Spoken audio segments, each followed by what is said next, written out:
byaba uburwayi hari indwara adakiza se ntayo nyine hari igihe abantu dufokasinga ku mwanzi kurusha uko dufokasinga ku mana tutararengaho rero reka nkubaze ikibazo sibyo byose bitugeraho imana yabyemeye kandi yabonye ko dushobora kuzihangana reka nkubaze urupfu ninde uzana urupfu ni umwanzi ni imana uzana urupfu nta nubwo kwizera kudusezeranya kudaca mu biruhije uko siko kwizera sinzi umwana wigeze kuririmba w'umwirabura w'umunyamerika aravuga ngo sinzi ukuntu nabisobanura uzi ziriya veye za overnight zirangiza umwaka uzi amasengesho aba arimo kandi nyamara uyu mwaka uje gutangira nabwo same thing was said same thing was declared and claimed nyine bino bavuga ngo declaring bikaba ku mpera za wa mwaka bakareba inyuma bakavuma ibitara mbese nyine bakayerekana ko uyu mwaka wabaye failure ko bafite hope muri uyu uri kuza uyu wazashira nawo same thing none nkibaza nawe ukibaza tukabazanya twibarize hamwe yabatungishije manu imyaka 40 mu butayu kugira ngo ibigishe ko umuntu adatungwa n'iki igihe barimo baratambutsa keke abantu barya iwe ngo aje kuyifata undi muntu ahita ayifata ahita ayimutanga ngo ayimutanga iwe ahita akanguka nyine abona agarutse ngo agaruke mu buzima asanga abantu mu nzu bari kuburirira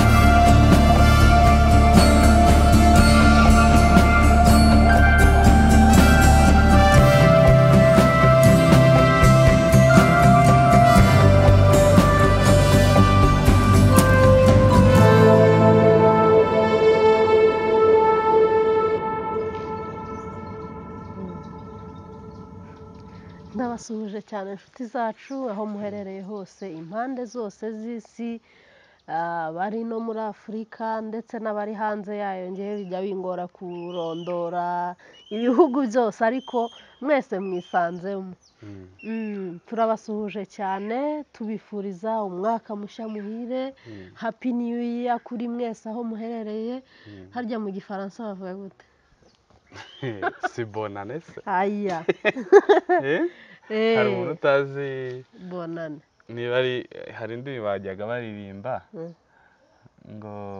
ngo niba ari twanakaza nyumva kera ngo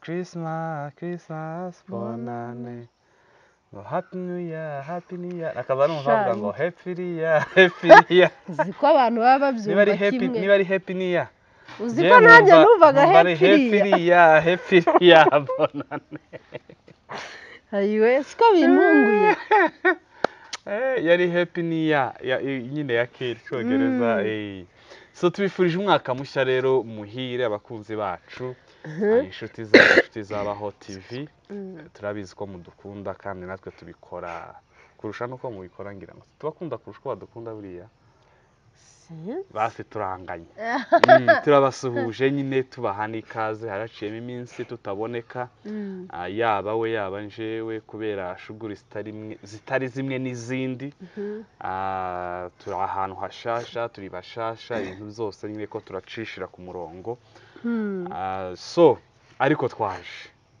amakuru ameze gute umwaka umeze gute umwaka njyewe umeze neza uretse akabazo ka gripe gusa natangiranye umwaka ariko ahandi meze neza ndamahoro buriya ni ukugira nyine ngo uyirwarire rimwe ishire kandi niko ugikunda kuvuga ngo warwaye ngo kugira ngo nguhite ukira nese uretse kurwara uretse kurwara nyine jaho kurwara noreka kurwara sawa so umwaka musha se birazi jega sinza menya zabona ibintu byose bisa imyaka rega ni imibare n'ubundi nta kiba kidasanzwe izuba ryaratse nk'ibisanzwe nta kintu nyine kiba cyahindutse ni imibare gusa ndetse ko abantu benshi ubona nyine bazabasha nko kwizera ngo muri uyu mwaka nyine ugasanga nk'abantu ubu abantu bavumye umwaka wa 2024 bawuvumye nyine uyu ngubu bavuga ati uyu mwaka iki niki noneho uyu wa 25 wa 2025 ninje nawo ibiki n'ibiki nyine bakiha bakavuga promises bakavuga ibintu hari nawe numvisha babwira ngo muri uyu mwaka ngo nta muntu n'umwe uzarwara ayiwe ta makuru hari abapotre ese bamwe nushaka kubyizera babisezeranyije abantu bikagenda ko nyine ugasanga umwaka turi ku expectinga umwaka ko hari impinduka uzazana nkaho nyine ufite imbaraga zo kugira icyo uzana nyine umuntu sinzi ukuntu nabisobanura uzi ziriya veye za overnight zirangiza umwaka uzi amasengesho aba arimo kandi nyamara uyu mwaka uje gutangira nabwo same thing was said same thing was declared and claimed nyine bino bavuga ngo declaring bikaba ku mpera za wa mwaka bakareba inyuma bakavuma ibitara mbese nyine bakayerekana ko uyu mwaka wabaye failure ko bafite hope muri uyu uri kuza uyu wazashira nawo same thing none nkibaza nawe kibaza tukabazanya twibarize hamwe none reka nkubaze sibyo twumvise uko abantu babifata niki waduhuguraho ni nk'iki wabitubwiraho kuri ibyo bintu bijyanye n'umwaka mushya n'imisengere n'imyizerere gira icyo utubwira ku bijyanye na bibiliya kuri icyo nakubwiye na bibiliya ngo njye narindi gutanga gusa view yanjye y'ukuntu mbona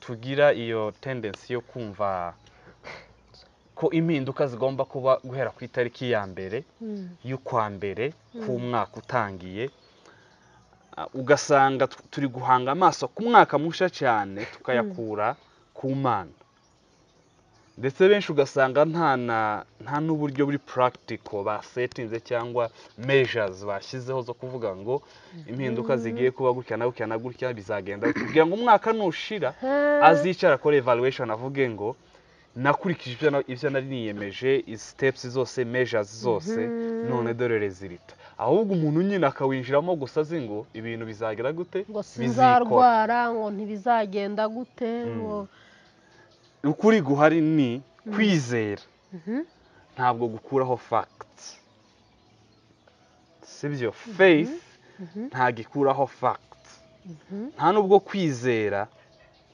kudusezeranya kudaca mu biruhije uko siko kwizera sinzi umwana wigeze kuririmba umwirabura w'umunyamerika aravuga ngo ayi se ni gute kagenda nigeze no kugapostinga inshuro hafi icumweru cyose kagenda gute yari ari kuvuga uburyo nyine kwizera ntabwo kudusezeranya kudaca mu bibazo ahubwo kutubwira ko no mu bibazo tuba turi kumwe nayo yego so iyo rero nihandagaje nkabwira abantu ibihumbi bibiri bari imbere yaje nkabahanura ngo ntimuzarwara muri uyu mwaka utangiye muri uyu mwaka cyangwa nta bibazo uzahura nabyo na Yesu ubwe yaravuze ati muri iyi si muzagira gute muzahura n'ibibazo you have trouble it is a promise ni isezerano hari abantu nyine tuyifata gutya ni isezerano so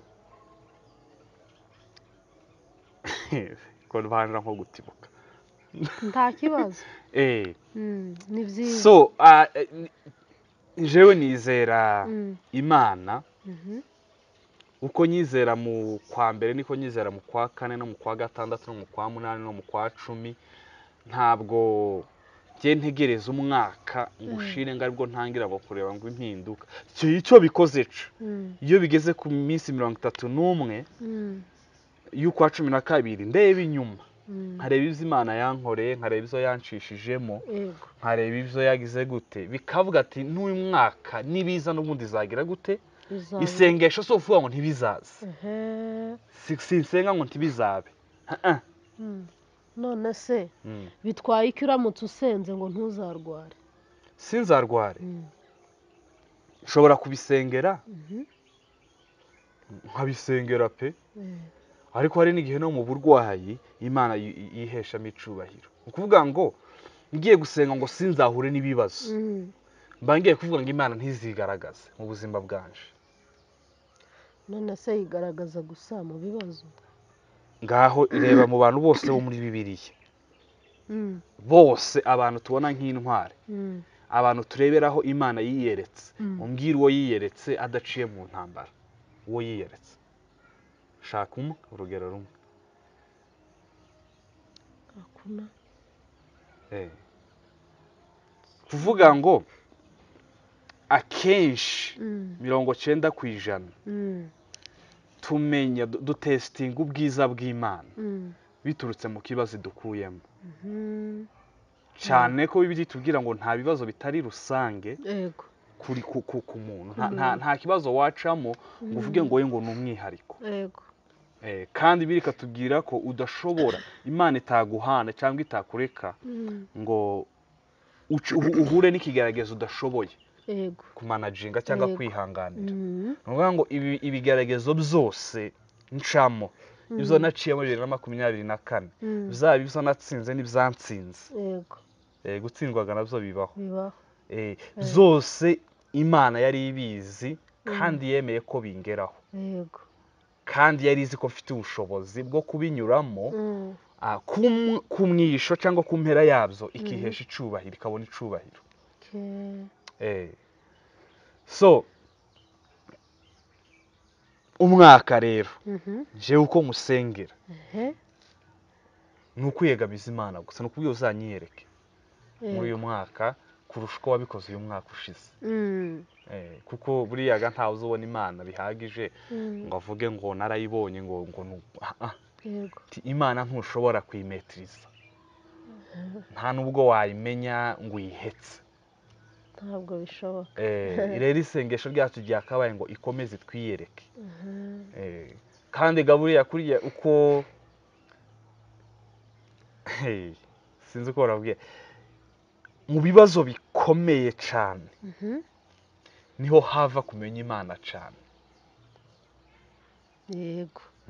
Hari ibyo Imana si ibiteza ariko nibyemerera. Imana si ibiteza ariko irabyemera, irabyemera ko bitugeraho, irabyemera ko, kuko none se Imana ntishoboye byose, hari ikinanira, ntidukunda se. Ufite abana 2, tubakunda, ndabakunda, ibaza ufite ubushobozi bwo kubarinda ikintu cyose cobageraho, ntiwabikora? Wabuzwa n'iki kubikora? Wabikora biri mu bushobozi bwawe kubera ko ugize gute, kubakunze. Sibyo? Noneho Imana nayo idukunda gute, atari ubushake bwayo cyangwa atari uko yabiretse ntacatugeraho. Nkuko n'aba bana ufite ubushobozi bwo kubarinda ico bageraho n'ico waba wemereye, kandi kubera rwa rukundo wacemerera, wowe ugamije kugikuramo ibyiza, nubwo bo batabyumva at the moment, muri ako kanya. So niryo banga Yobu yaturushije. Yobu ndamukunda. Yobu yahuye n'intambara n'ibigeragezo, akimara kugeragezwa, akimara kumenya ko ibintu bye byose byamushizeho n'abana, ikintu cya mbere yakoze ni ukuramya. Sashobokera bake. So nje rero sindeba inyuma ngo mvume umwaka cyangwa ngo niringire umwaka ko hari impinduka uzagira, kuko nizera ko Imana ishoboza kandi ishobora kuncisha mu kintu icyo ari cyo cyose, byaba uburwayi. Hari indwara adakiza se? Ntayo. Nyine hari igihe abantu dufokasinga ku mwanzi kurusha uko dufokasinga ku Mana. Tutararengaho rero reka nkubaze ikibazo, sibyo? Byose bitugeraho Imana yabyemeye kandi yabonye ko dushobora kuzihangana. Reka nkubaze, urupfu ninde uzana urupfu? Ni umwanzi, ni Imana uzana urupfu? Ku Mana, ku bakiranutsi bira nta nubwo ivuga ngo ni urupfu, ibyita gusinzira. Impamvu mbajije iki kibazo, ni ibintu bishobora kuba bicarenjinga abantu benshi, kubera ko ni kenshi tujya gusenga ahantu hatandukanye, ugasanga nyine urupfu turufata ukuntu Mm.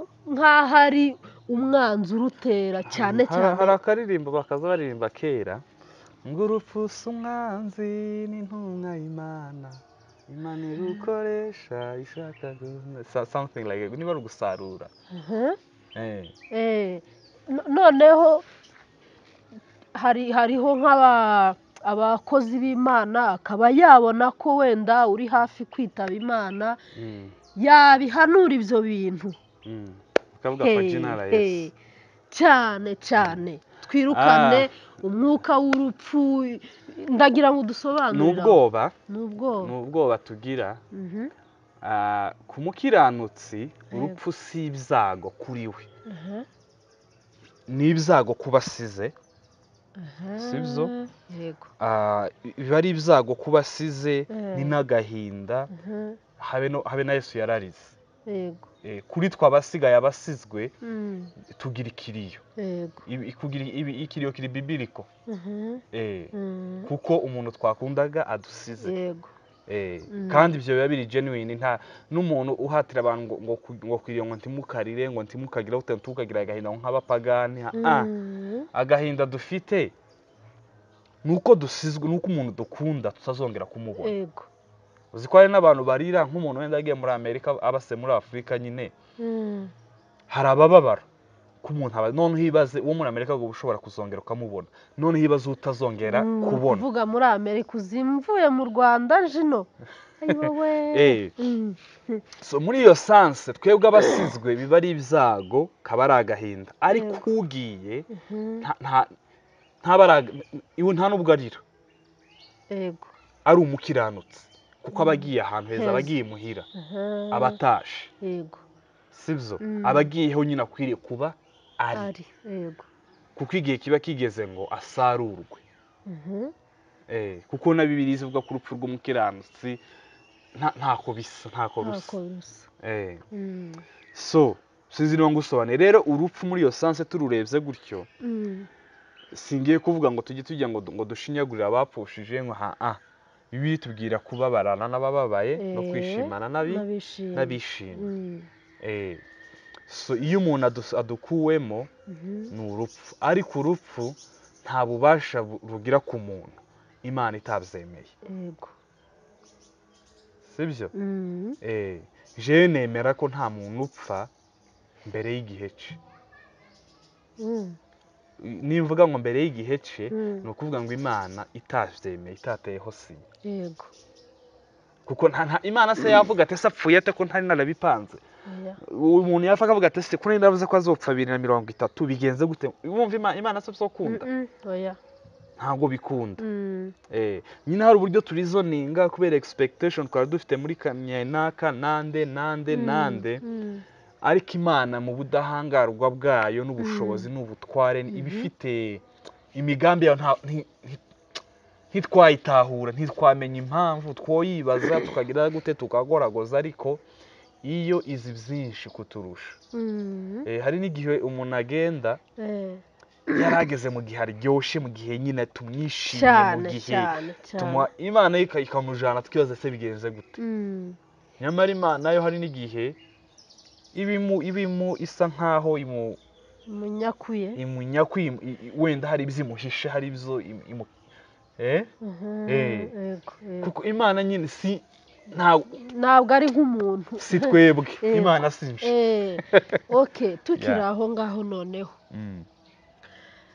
uvuze ko wemera ko nta muntu ushobora gupfa igihe kiwe kitageze, kuko nta gitungura Imana byose bibizi.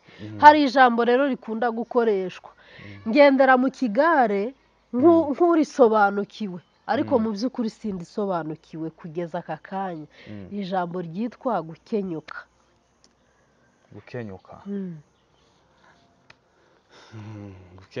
Gukenyuka nyine ni ijambo ariko ntiriba muri Bibiliya. Niba ari nahaba wenda abantu baza kutubwira, sinzi.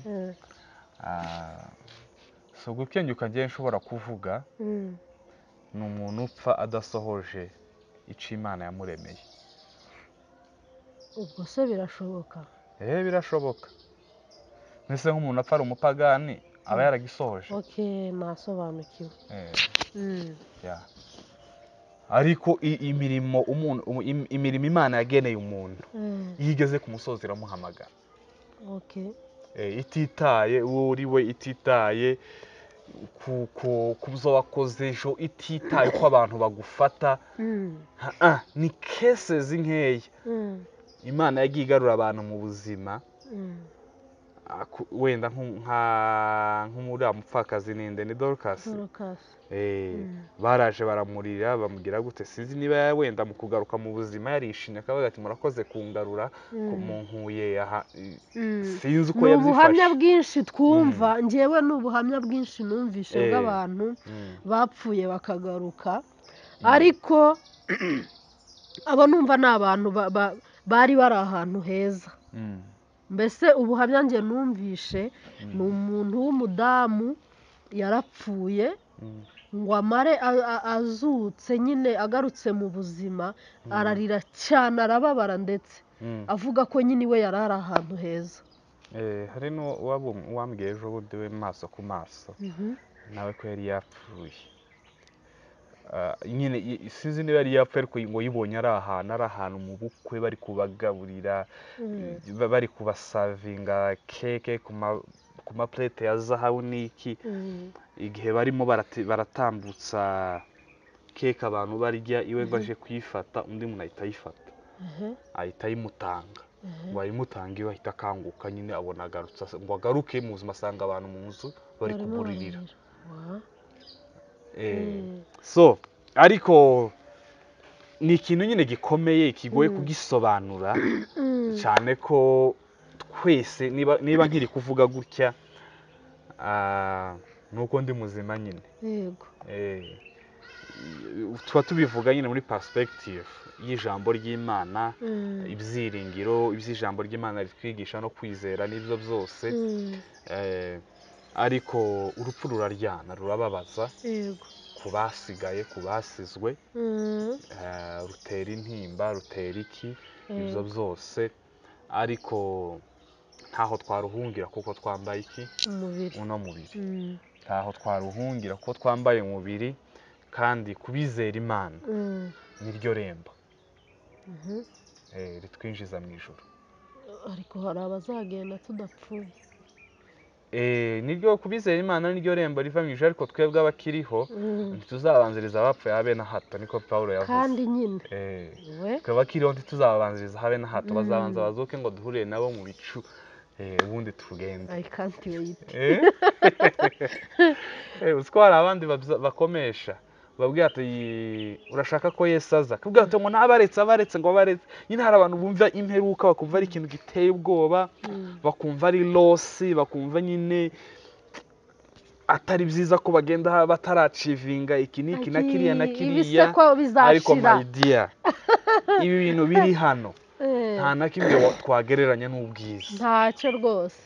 Tubikiwe mu ijuru. Pawulo yananiwe no kubisobanura ibyo yabonye, aravuga ngo ibyo tubikiwe nibyo umutima utaratekereza, ubwenge butaribwira, amaso atarabona n'amatwi atarumva.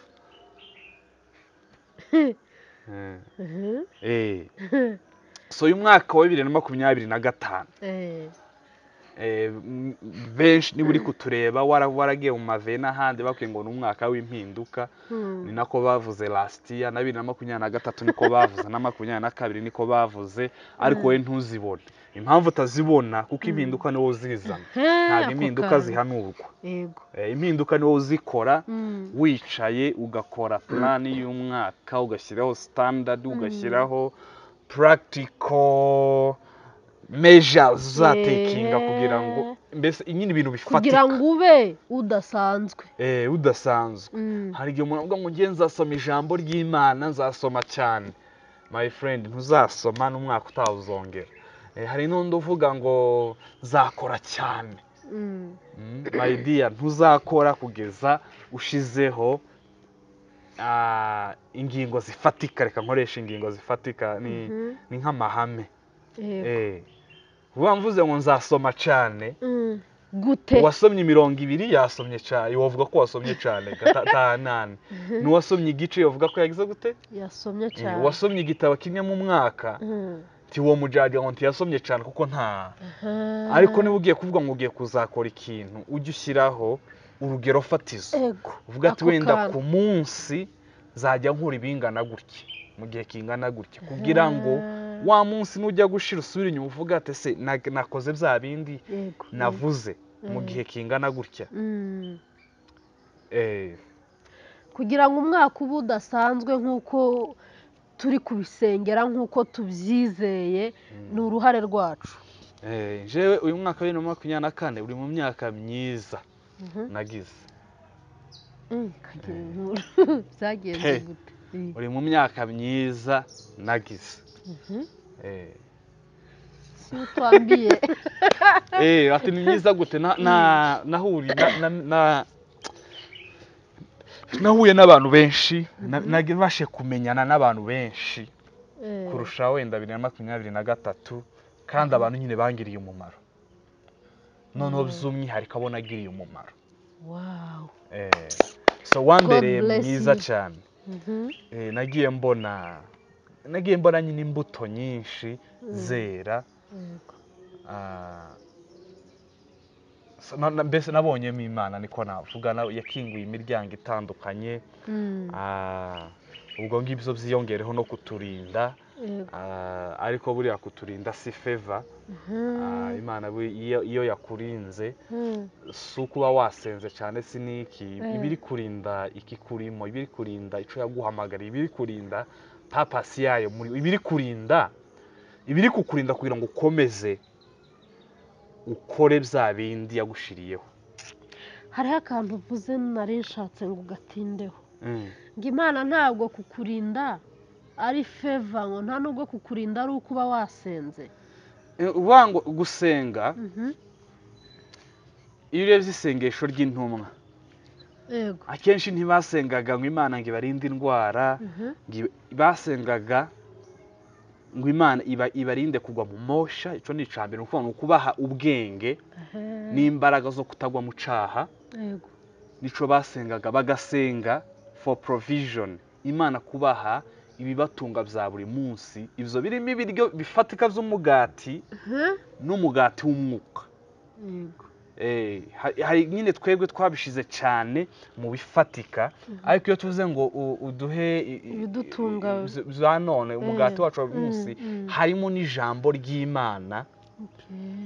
Kuko hari igihe ushobora gusoma ariko utasenga ngo umwuka wera gushoboze ibyo wasomye ntibigire ico bikumarira. Ntunabisobanukirwe. Ni ukuvuga ngo wa mugati ntawubonye. Kuko ijambo ry'Imana rivuga ngo umuntu ntazatungwa n'iki n'umutsima gusa ahubwo azatungwa na buri jambo riva mu kanwa k'Imana. Ngo yavuga ngo yabahaye manu cyangwa sinzi ukuntu nabivuga yabatungishije manu imyaka 40 mu butayu kugira ngo ibigishe ko umuntu adatungwa n'iki n'umutsima gusa ahubwo atungwa n'ijambo rituruka mu Imana igereranywa n'ijambo ry'Imana. So aho ngaho nari mvuze ngo Imana rero iyo iri kuturinda si favor cyane ngo twenjoying ourselves kugira ngo dukore shuguri zacu. Kuturinda kwayo ni ukugira ngo dusohoze gushaka kwayo. Kuturinda kwayo ni ukugira ngo dusohoze gushaka kwayo. Wow. Kuko Imana itakiturinze iba yaduhamagaye. Imana itakiturinze ya magambo ya Imana itakiturinze iba yaduhamagaye. Uburinzi bw'Imana butakindiho biba bivuze ko nahamagawe. Bivuze ngo igihe cyose nkiri muri uyu mubiri Imana irandinze. Irakurinze rwose. N'ubu utapfuye nuzaza ukumva ugihumeka uzimenya ko Imana ikigufiteho hari assignment utararangiza. Nimba mbyutse nkasanga ukisanga ukiri guhumeka menya ko Imana iri kudimandinga ico ugomba gukora ndetse mbishiremo n'imbaraga kugira ngo nkisohoze cyane. Mana we udushoboze kubera ko iyo umuntu amaze gukizwa ni itangiriro ryo gukorera amakamba. Itangiriro ryo gukizwa ni iyo umuntu akijijwe ni itangiriro ryiwe ryo gukorera amakamba niko wari utubwiye. yego. Mm. Okay, dusobanurire amakamba yahe ni gute tuyakorera, dusobanurire. Amakamba yahe? Amakamba ni menshi ngira ngo agera kuri 7. Harimo amakamba y'ubugingo, harimo amakamba yo gukiranuka, harimo amakamba agiye atandukanye. Imirimo dukora Imirimo dukora hano mu isi tumaze gukizwa, ariko tumaze gukizwa izagororerwa. So izo ngororano rero tuzabona si amamodoka, si amazu, si amafaranga, ni amakamba. Ni ukuvuga ngo rero iyo umuntu amaze gukizwa aba abaye activated agent, niko navuga. Ababaye, ni ukuvuga ngo ababaye active noneho gusohoza ubushake bw'Imana. Muri kwa kubusohoza rero habamo n'ingororano. So niyo ya mirimo rero dukora, imirimo itandukanye ijanye n'umuhamagaro wawe. Hari n'igihe umuntu agaja kwivyiga mu mihamagaro y'abandi agatiwe, izo sinkeka ko wabigororerwa. Wapi? Noneho niho hava ya ndirimbo ndetse n'ijambo rivuga ngo umurimo utakoranye umwete ntuzawuhemberwa.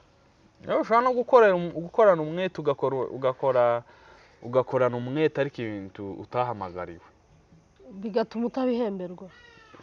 Sindi wo guca urubanza, sinzi uko Imana izobigenza n'ibizi, ariko biroroha cyane bikanaryoha gukora ico wahamagariwe nyine. None se buriya hariho umuntu wanazira ubusa, sivyo? Kuzira ubusa ni gute? Mvuze nko muri ubu buzima akaba abayeho navuga nk'impumyi cyangwa nk'umuntu utazi ibyo arimo, ariho havamo abantu kuba bakora imihamagaro itari iyabo, ndetse akumva rwose akora iyo bwaba agakora. Uvuze kuri impumyi, umuntu uvuga ko ari impumyi uwo ngo aba yegereye gukira. Akaga kaba ku muntu wibwira ko abona kandi ari impumyi. Niko Yesu yavuze. Niba muganda yabeshe usome Yohana igice cy'icenda imirongo ya nk'ibiri yanyuma isoza ico gice. Imana iravuga kandi ikavuga mu buryo bwinshi butandukanye. Nta formule n'imwe ibaho ngo nuko Imana ivuga gusa. Ivuga mu buryo butandukanye, kubera ko natwe dutandukanye. Ivugisha abantu ukuntu gutandukanye. Hari abivugisha, hari abo nza numva ngo bumva n'ijwi rye ngo bakaryumva gutya, ariko hari abivugisha mu ijambo ry'Imana uri gusoma uri mu ikanisa. Hari abo ivugisha ibatumyeho abantu, hari n'abivugisha arebye gusa ibihari, biri kuba arebye ari ahantu ari gusa akabona. Imana ikaba yanagushiramo n'ikintu ku mutima ukumva ushaka kugikora, ukumva waba utaragikora ntuhumeke. So Imana igenda ivuga mu buryo butandukanye. So nta formule ibaho, ariko rero ku muntu ushaka gutahura intego y'ubuzima bwe cyangwa umuhamagaro we, ntabwo Imana yamwihorera. Ntabwo Imana yaceceka. Uramutse ubikeneye. Ntabwo Imana ishobora guceceka ngo ikwime amatwi.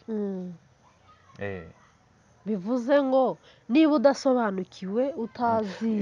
Ikibazo kihaba usanga hirya abantu bazana basuggestinga cyangwa akazanira Imana propose y'ibyo ashaka gukora.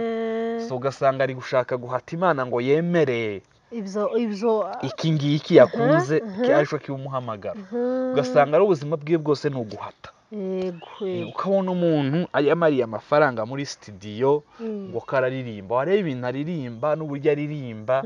Ibyo aririmba ni byiza, ariko nyine ayo mavuta ntayafite kuko siho Imana yamuhamagariye. Nakundaga umuziki jewe, nakundaga kuririmba uko no muri korari nabaye ko inkingi ya mwamba nkiri umwana mw'ikorari ariko n'ubu uririmba neza niba utari unabizi. okay so ariko buhoro buhoro nagiye ntahura ko ntabwo ariho Imana ishaka. wabitahuye nubwo mbikunda natahuye ko sibyo yego Imana yampaye, simzihatamo sinanabishaka, noshigikira uhabikora, nakumva indirimbo ndanazikunda, kumva indirimbo, nta ndirimbo izisohoka ngo incike, ibyo ndabikunda nyine nkanabyubahira ababikora, ariko njewe natahuye ko iyo siho Imana ishaka. wabitahuye gute rero ko ari cyo kibazo? Nabitahuye gute? ushaka ni Imana yamvugishije. Very good. Ni Imana yabimbwiye. Yes. So nabitahuye mu mutwaro Imana yanshize ku mutima. Okay.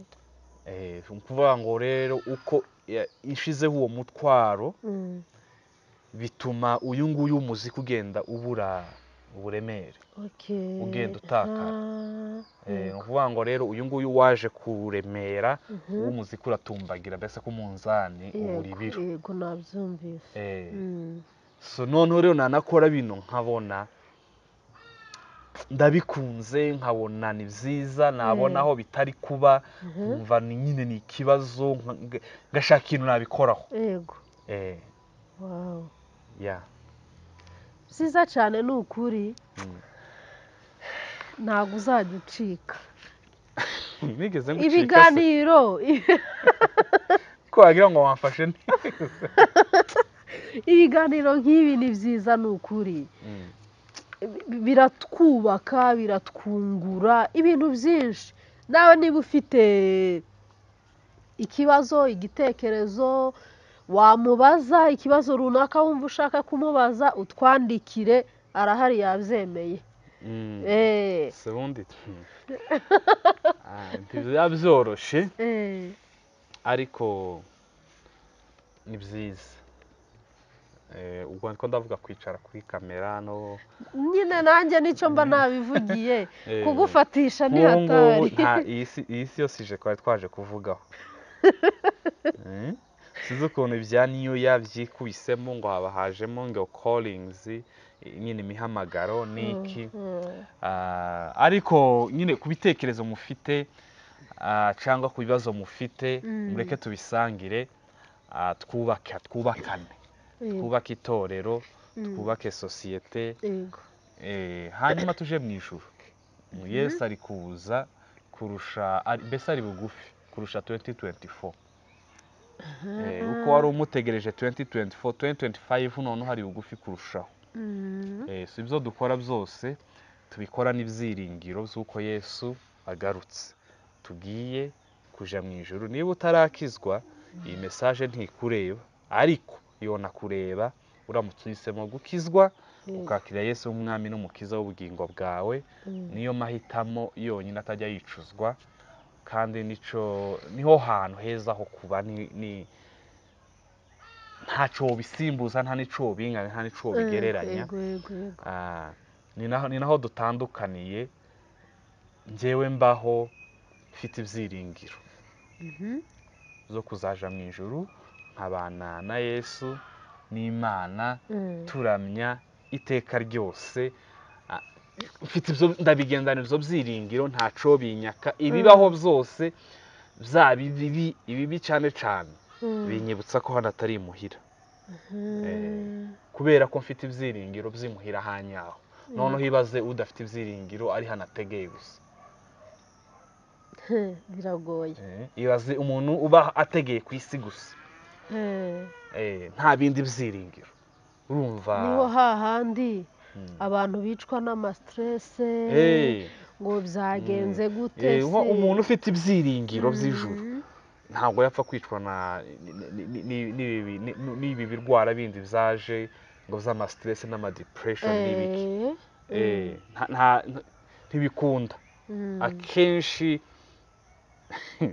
nuko ibi ngibi abantu babifata nk'ari ugukomeretsa cyangwa gushinyagura. umuntu wabuze ibyiringiro by'ijuru Mhm. lazima agomba kugira depression. Umuntu wabuze ibyiringiro by'ijuru. Eh, Yego. agomba kugira depression. Mhm. Eh. Pe. Mhm. Kugira ibyiringiro by'ijuru. Nese niba Bibiliya ikubwira ngo Eh. rejoice always. Mm. Eh? Yego. Mu bitabo bibiri bitandukanye mu bitabo by'Abafilipi, igitabo cy'Abafilipi Pawulo abisubiramo inshuro nyinshi. Rejoice, rejoice, rejoice. And again rejoice. And again I repeat it, rejoice. Nuko azi ko joy, ino joy ishingiye rero kuri ibi byiringiro, kuri hope. Yego, yego. Iyo wabibuze, iyo watakaje iyo morale, Mm. ubiki. Nyine ni ibintu bibi cyane. Yego.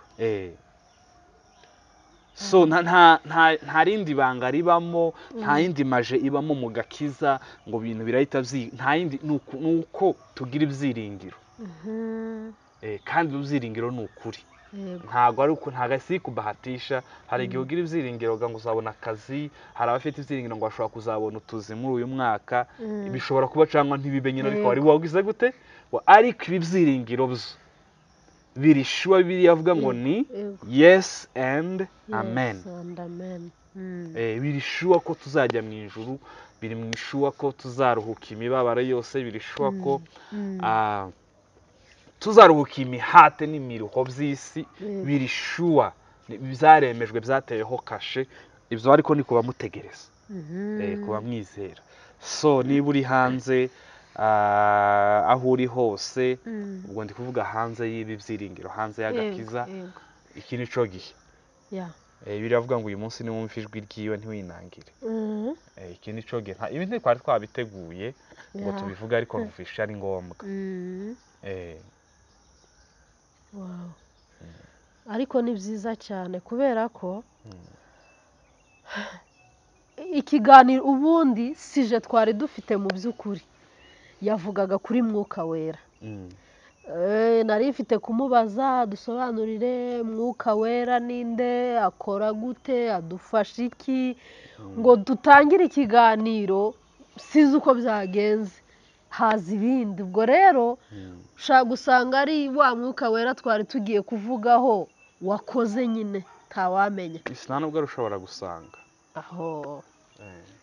So nta gukeka guhari. Okay. So nawe kuba wafunguye kino kiganiro, ushobora kuba ari uko udukunda, ariko birenga urukundo wumve ibyo tuvuze. Niba ari n'ubwa mbere nawe ntuzi icabikuzanyeho, wasanga hano harimo umutsima wawe w'uyu munsi. So urye mu izina rya Yesu. Amina. Reba ndetse tugashimira abantu tugasoza. Yego. Ngaho tangira. Turabashimiye cyane wowe wadukurikiye, wowe udukunda ukurikira ibiganiro byacu umunsi ku munsi. Turagushimiye cyane kandi turagukunda. Imana ikomeze ibarinde. Turabakunda cyane. Ciao ciao, turabakunda, turabakengurukiye mugani w'Abarundi. Imana ibagasanire kandi muhahe muronke. Asante. Asante.